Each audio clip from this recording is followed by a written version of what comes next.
What I am about to share with you is the highest spiritual teaching in the world.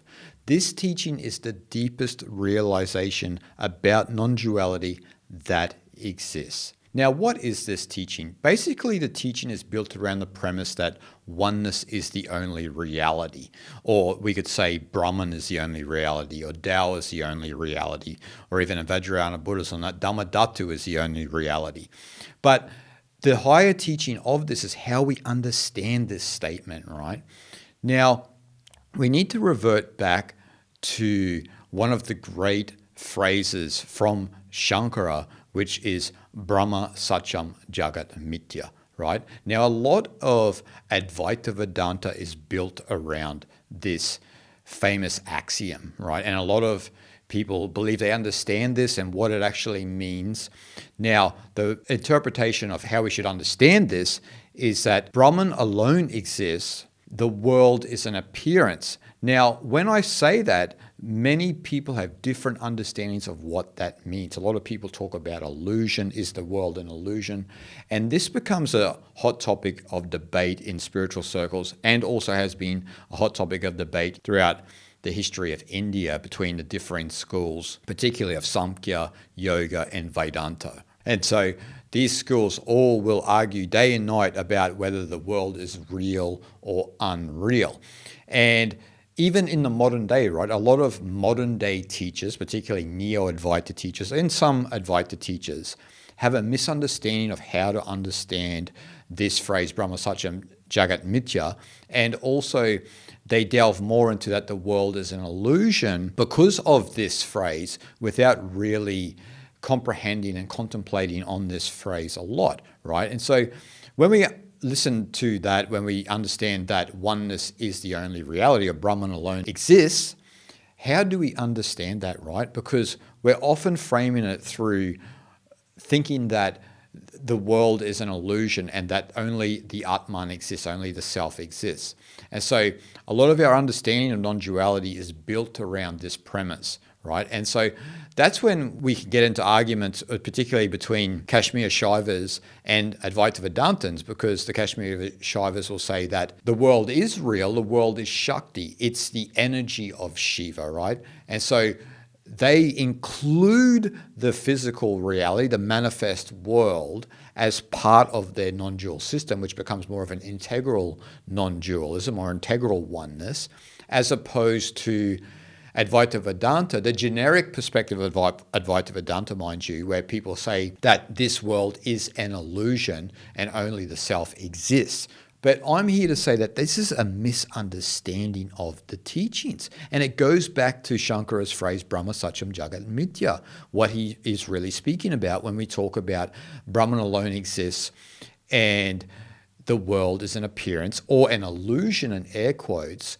And this relates to Maya, the Sanskrit Maya, and a lot of people misinterpret the Sanskrit Maya as illusion, right? And so a lot of modern Advaita teachers believe that the world is an illusion and only the self is real, only the Atman exists. And so they build their teachings around this, but they misunderstand the Sanskrit, they misunderstand the actual teachings.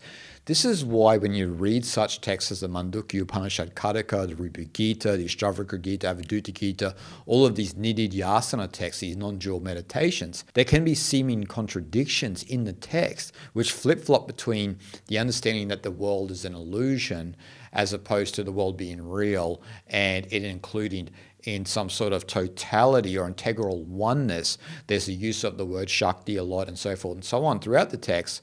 And so they'll flip-flop between either or. And this is because people are misinterpreting Brahma Satyam Jagat Mithya and Maya. First of all, Maya does not mean illusion. And this is stated clearly in the text.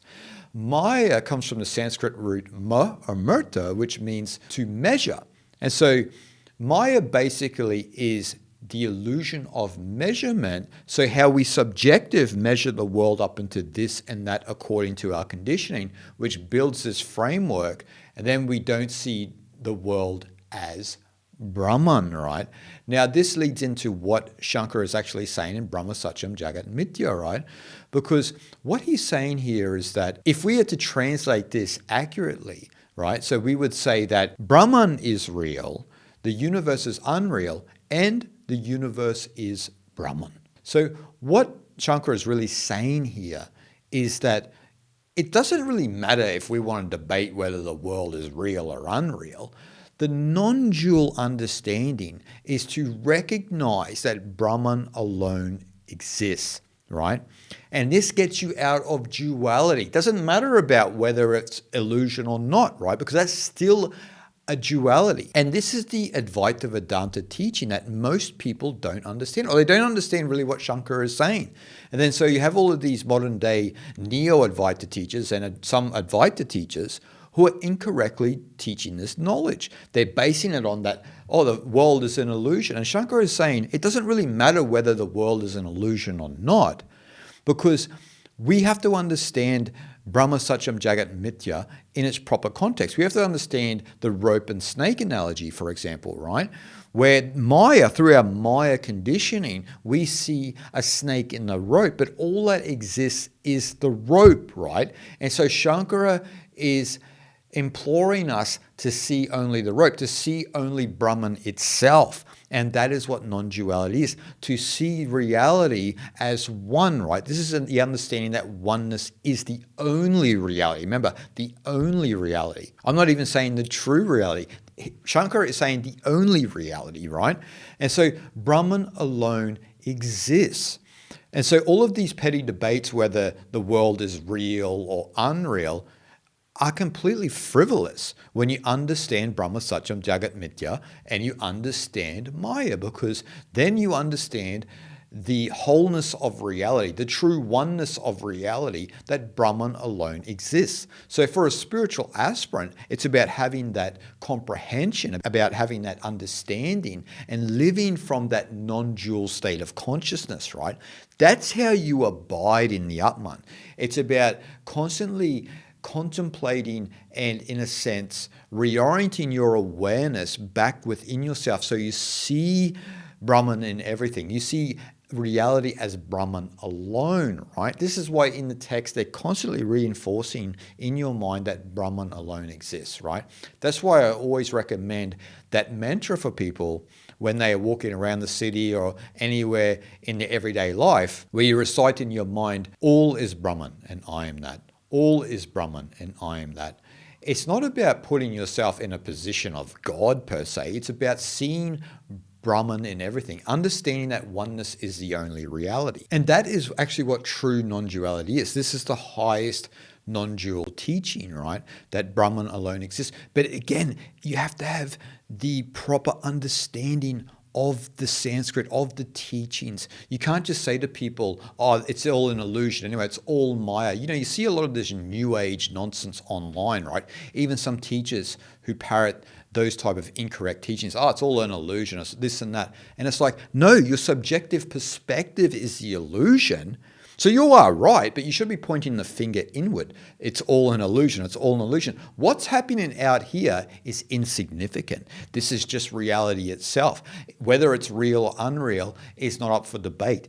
And so that's why in the great teachings, like say, for example, in the Ashtavakra Gita, Ashtavakra is always saying, it's beyond duality and non-duality. It's beyond reality and illusion, right? Because he's leaning into this understanding. He's trying to get your mind into this space that Brahman alone is real, right? So it's not about these debates about whether it's illusion or real. It's about understanding your own subjective measurement of the world and working on that, down-regulating that so that you can understand that Brahman alone is real, right? And so you really have to understand this phrase, Brahma Satyam Jagat Mithya, that Brahman alone is real and the world is only an appearance. Now, again, the appearance, as I've mentioned, is the superimposition on reality from our Maya state of consciousness, right? Our dualistic mind superimposing the conditioning and our own perspective, drishti, onto the reality and thinking that that's what the reality is. But all we're doing is framing the reality according to our own conditioning, right? To suit ourselves. And that's not actually how it is. That's essentially what Maya is, right? And so once you work on that, once you understand that, once you have viveka, the discrimination and the discernment in your mind to notice yourself projecting the snake onto the rope, that's when you will start to thin those layers away and you'll start to see Brahman itself in everything. You'll understand that all truly is Brahman.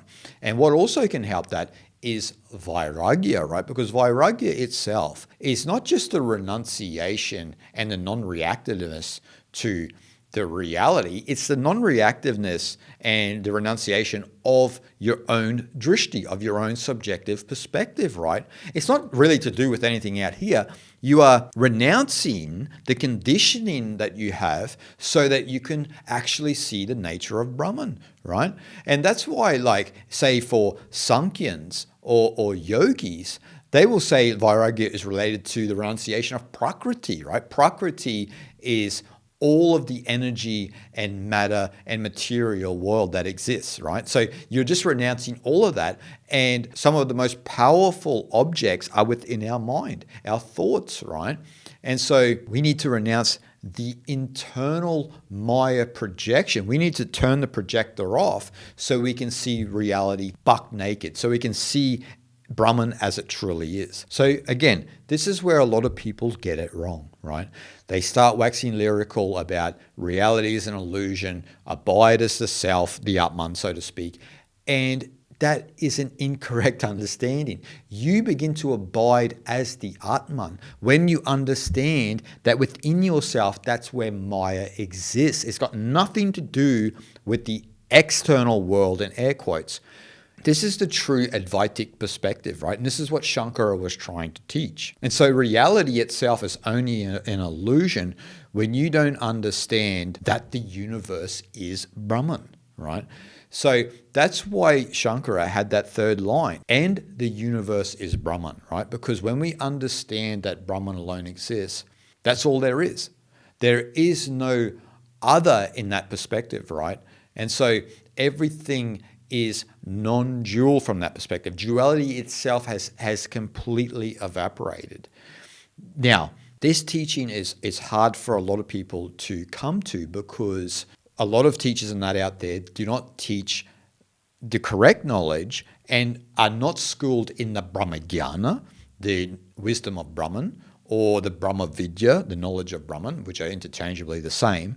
And so because they are not schooled in that divine knowledge, they have no frame of reference to go deeper into these teachings, right? And so that's what we're doing here. We're going deeper into our teachings. And this is the highest teaching that exists. This truly is what Advaita is, right?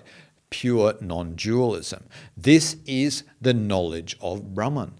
And so don't get confused when people start saying, oh, it's all an illusion out here, or is it real? And have these meaningless debates, which a lot of schools throughout history, particularly in India, have had, where it's completely unnecessary. You need to understand the teachings as they are. You have to remember that there is a difference between Gaudapada's teachings, the original Advaita master, as opposed to Shankara, right? Shankara furthered the teachings, he elaborated on the teachings and took it a step further. And a lot of people don't understand that. But you find this in such texts like the Mandukya Upanishad Kataka, right? This is how you can correctly read the scriptures as well. Once you understand that Maya means the illusion of measurement according to your subjective perspective, your drishti, then you will understand the scriptures at a deeper level. Because then you won't maybe read the translations when it says illusion and you're thinking in that context. You'll be understanding it in the sense of the illusion of measurement, actually what it is referring to in the Sanskrit. And this is where we need to get to on our spiritual path, to go deeper into the understanding that Brahman alone exists. And so that's what I wanted to share with you guys today. And that is the highest spiritual teaching, you could say, in the world. It's the same as within Taoism, for example, that in Taoism, there's the river analogy, right? But the analogy is supposed to point you towards that the river is all that exists. Nothing exists outside of the river. There is only the river of Tao. And you are one with that river. You are not separate from it. And so likewise, we are all not separate from anything. We are it. We're expressing it in a different way. We are the Tao. We are Brahman expressing itself. But we need the Purusha, the pure awareness, to understand that Brahman alone is real. All that exists is the river of Tao. And the only way we can do that is turning our gaze within, understanding our Maya projection, and turning the projector off so we can see with the eye of Shiva that verily Brahman alone exists, and you are that. Shanti, Shanti, Shanti.